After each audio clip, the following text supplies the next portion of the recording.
Hello, hello, hello, and welcome. We are here in our flower shop today, Peyton's Flowers, here in Gander, Newfoundland. I had a couple of requests, so I thought I would do this gravestone saddle for you today.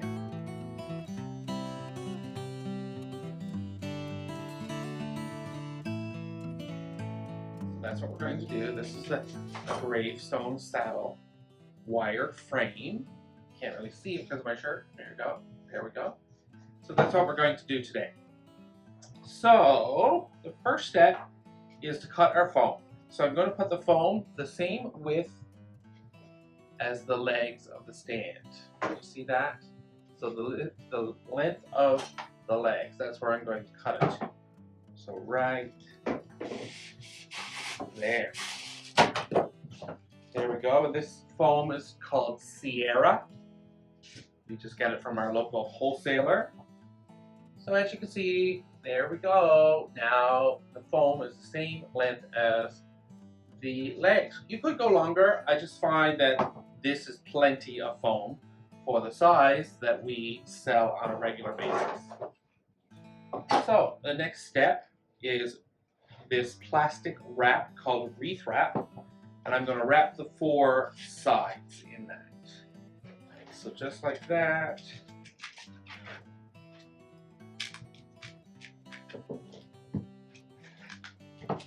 There we go. So the sides are wrapped. I'm going to cut that off.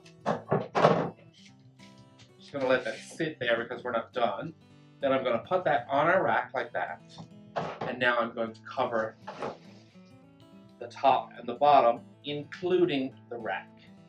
So we're going to go around, and we're going to pull this really stretchy. This is stretchy like saran wrap.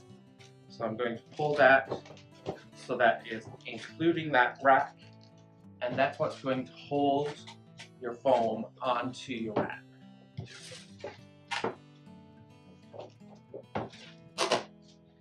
There we go. Pull that nice and tight. Give it a cut. And then I just have one of these floral brick U-pins. I'm just going to pin that right into place there like that. And now my foam is connected to my rack, and as windy as it gets, or as much weather as this is going to get in the graveyard, that is not going to come off.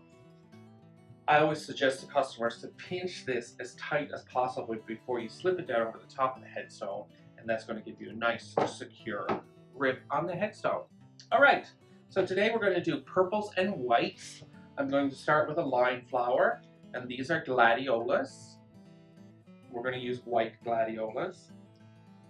Set your length and set your width is my rule of thumb, and a general rule of thumb in this industry. So I think that all of these flowers would be too long, so I'm just going to cut it right here and leave those last two attached, just like that. So I'm going to do that twice, one for each end. There we go. I'm going to dip that in my glue skillet. And you don't need to put it all the way to the bottom, you just need to point it towards the bottom. So we're going to actually push it up through on the end. I see there's some tags still on there, I'll take those off. And the same thing on the other side, just like that. So again, I'm setting my length and my width, and then we're going to stop the flowers, and then we're going to do our greenery. So these are the two that we left on the stand, so we're just going to use these two as our width. So again, we're just going to go upwards direction, just like that, on both sides. There we go. Now we're going to move on to some greenery, and this is just silk leather leaf. It's got a nice lime green color to it, which I really, really like, because it pops. You don't want things in the cemetery to be too dark because they get lost and you don't see them. So the brighter they are, the better. You also want the best quality outdoor flowers that you can get, because the sun, and we don't even get too much around here. We're not a really sunny destination, and the sun still fades the silk flowers. So you want the best possible flowers that you can get. So again, with the greenery, you're just going to point it up, point your stems up, your greenery down. You don't have to go to the bottom of the brick. And again, this is all good quality greenery and good quality flowers, so they're all wired and bendable and moldable. Look at that. There you go. That's your base layer done already. Just going to turn it around and do the same thing.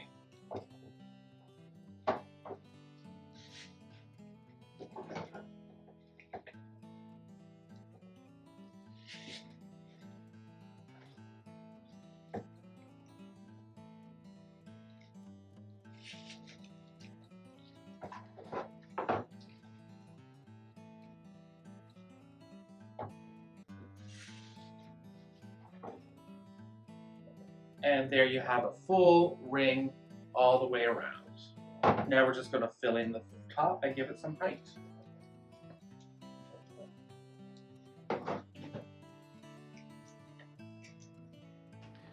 And we're just going to fill in the top here. Straight up, and then give it a little curve for a little bit of more of a natural look.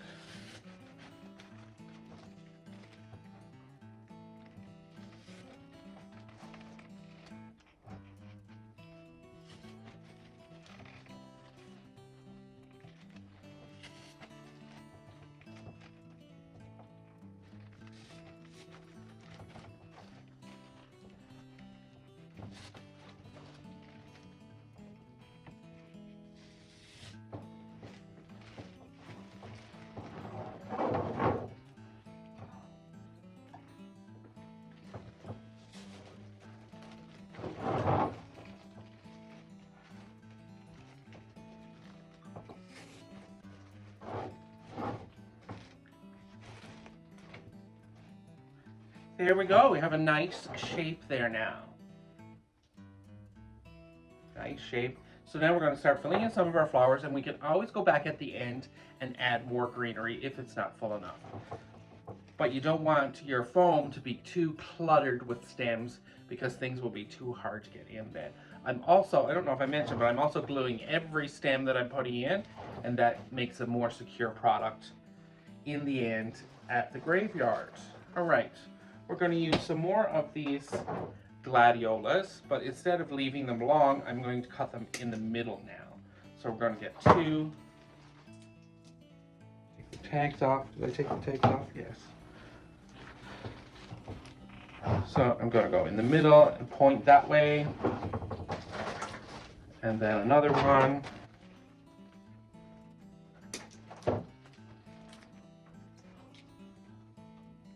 Give it a little bit of a curve. It's more natural looking that way, even though gladiolas do grow very straight. But that looks nice like that. So then you have your other half pieces. It's probably too long to keep those leaves on there, so we're going to separate those, and we might even just use the leaves on their own. So we're not going to throw anything away.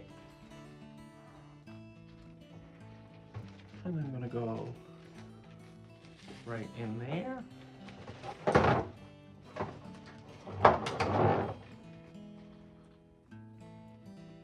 And then right in there. And as you can see, I'm sinking those stems into the foam as far as I can. You don't want them to pop out through the other side, but you do want them to go in nice and deep, because it is going to remain out in the weather constantly, so you don't want, you want it strong and as sturdy as at all possible. Okay, so then we have two tips. The two stubby parts, I'm going to use them on the other side, just like I used on the front side. So right here.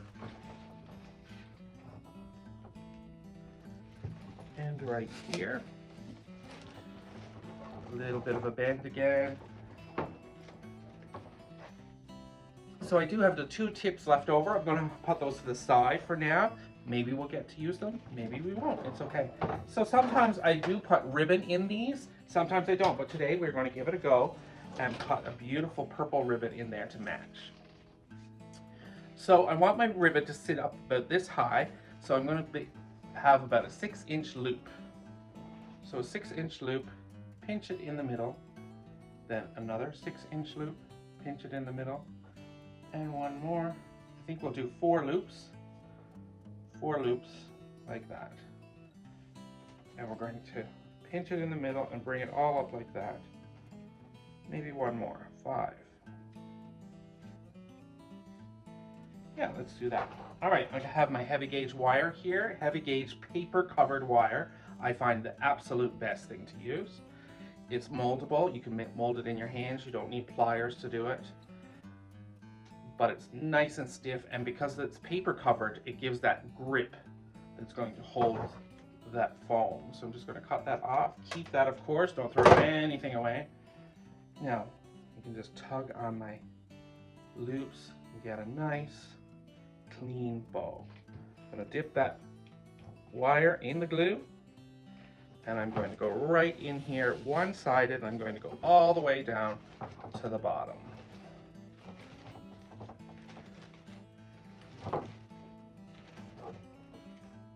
And there's our first pop of color. Just going to cut some dovetails here. Just like that. And I'm going to leave this one longer. Just like that. Oh, my scrap went in my glue pot. And there you go. So this is a burlap ribbon. So it will soak up a little bit of water, but it'll also dry. And because it's got a nice heavy gauge wire in that ribbon, it's still going to keep its shape. Rain is not going to flatten it, so it'll still keep its shape. All right, so this is the flower that I've chosen to use today. It's an aster with a green center. I think it's beautiful. I love any sort of daisy or aster with green centers are my favorite. So I have 2 bunches of those.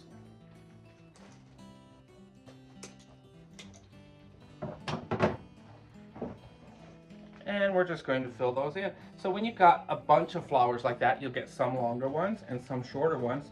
So use the longer ones for the ends. You're going to go out there. So see this slope right here? You don't want it to go in and up and in and up. You want it from your tips all the way up like that. You want a nice even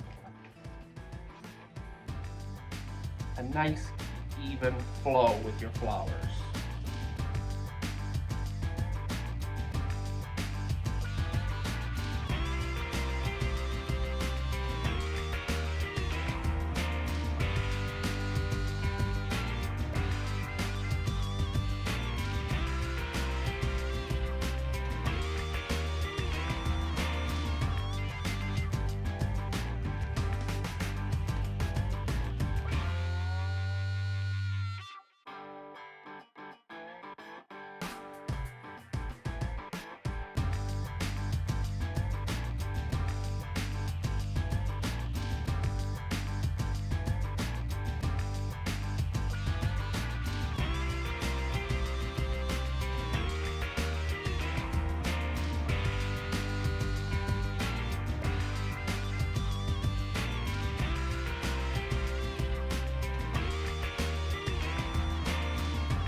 Okay, so we have that much done. The purple flowers have all been inserted evenly around.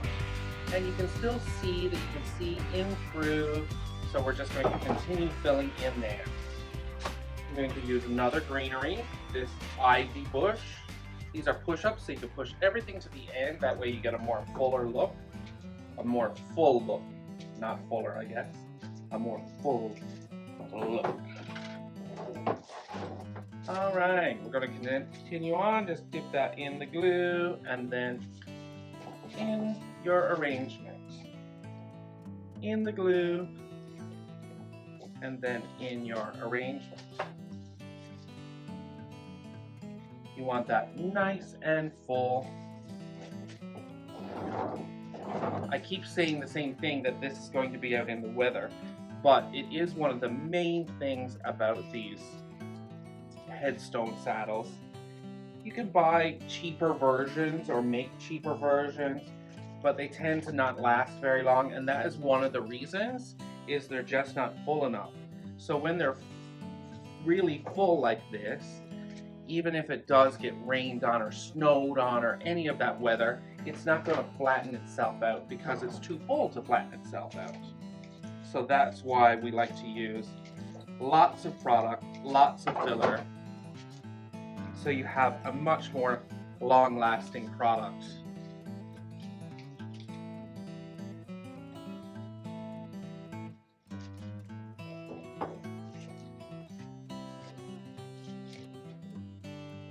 And right up and under as well. Just get that nice and full, a nice bed of greens.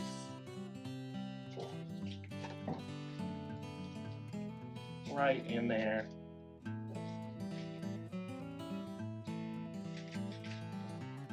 There we go. It's nice already. But we're just getting started. We've got 3 or 4 other things to put in here. This is a flower called Ostromeria. Ostromeria is a flower that we use fresh in the flower shop, lots. On a daily basis we use Ostromeria. This is a really close copy of what the real version looks like. So we're going to put some of that in there. There's one on that side, and here's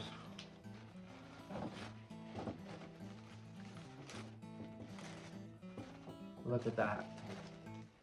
Beautiful. Let's put another bunch in there.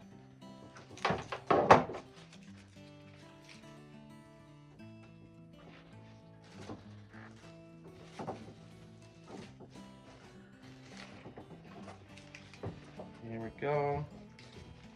And one on this end. It's very important in an arrangement this size and shape. This is the same shape as we would do for a casket spray as well. So it's very important that when you're doing this shape that you keep everything symmetrical. So whatever you put in on this end, you should put in on this end as well. It gives you that much more of a symmetrical look when you're done. All right, now we're just going to follow up with this feverfew. It's a beautiful little baby daisy. We're going to push those leaves up because why not? We need all the greenery and all the filler that we can get in there. We're going to cut those off using our bolt cutters.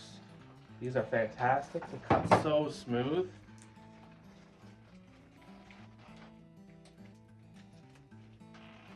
You should never struggle with your tools. Always have good enough tools that you're not struggling with them. We do this a lot. If you're in this industry, you're going to use these things a lot. So this motion is not great on your hand for repetitive use. So the easier you can make it on yourself and your body, the better it is. We used to be sewers in our past life. A few years ago, we were in the fashion industry and in the costume industry. So I did a lot of cutting with giant shears. So I already have a little bit of issue with my hands. So the easier you can make it on yourself, the better. This is a beautiful little flower.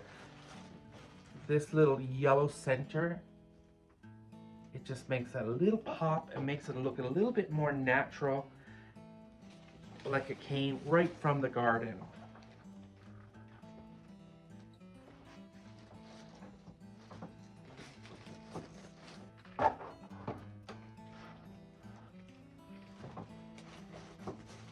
So even though that bow is there, don't forget to fill around that bow because you want the bow to look like it's coming out of your arrangement. You don't want it to look like you put the bow in and then worked around the arrangement. You want the bow to look like it was an afterthought.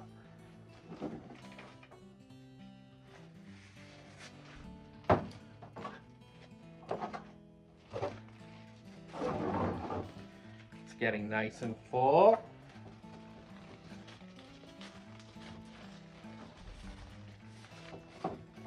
And we still have a couple of other things yet to go.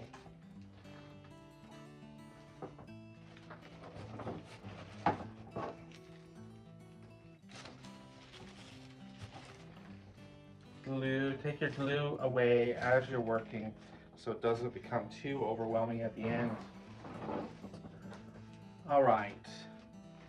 These flowers, I used the blue version in my last wreath, the chinoiserie wreath. You should check out that video as well. It's a great video. It was a beautiful wreath.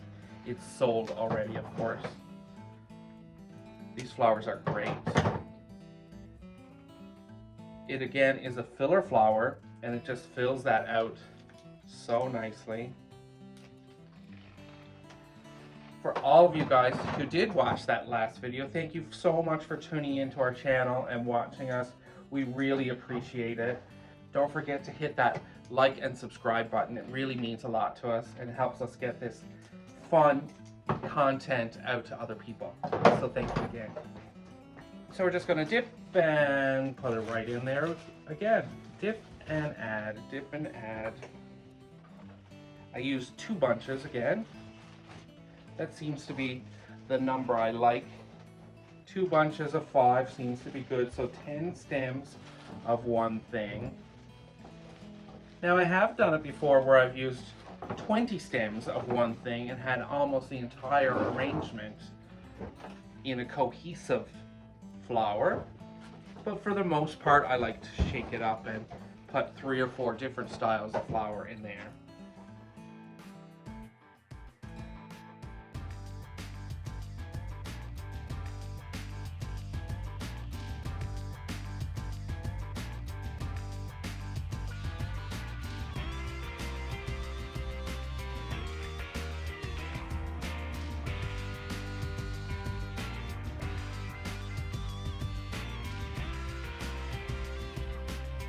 And this is the last one.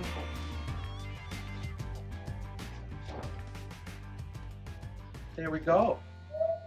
Look at that. It's looking quite beautiful.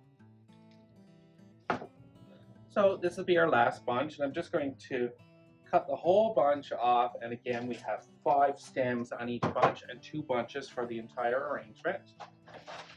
And this is a purple heather that we're going to use.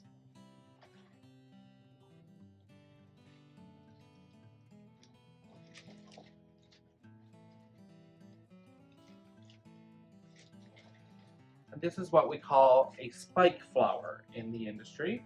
So these are going to stand out a little bit further than your basic heads.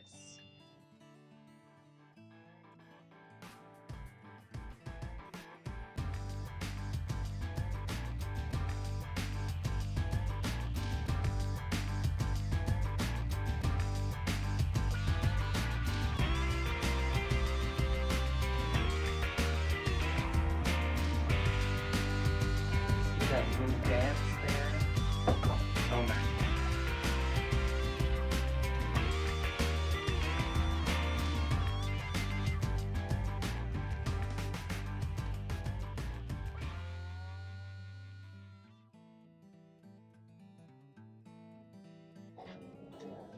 Just 2 stems left.